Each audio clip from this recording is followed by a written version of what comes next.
there was a very different way of thinking about the nature of time, which just didn't catch on. And this is from Heraclides.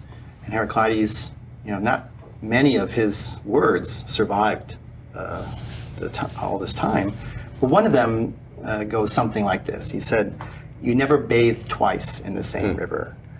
And one way of interpreting that is that, in fact, each moment of time, it's not the same universe.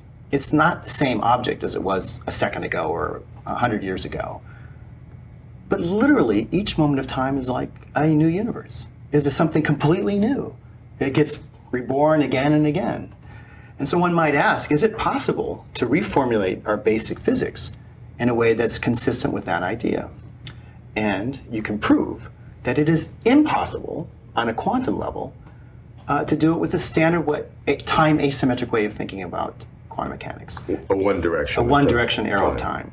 The only way you could do it, if you want to have such a picture, is to use the time symmetric approach, where the past plays, the future plays as much a role in the present as the past. And so using that, an example of a generalization, we were able to reformulate the whole theory in such a way that quite literally, it's a very beautiful mathematical theory, literally every moment is like recreating the universe again and again and again. It's a kind of a psychological illusion that we think that the self I was a fraction of a second ago is the same self I am now. But it works very well. The way it works is we have connections across time, so to speak.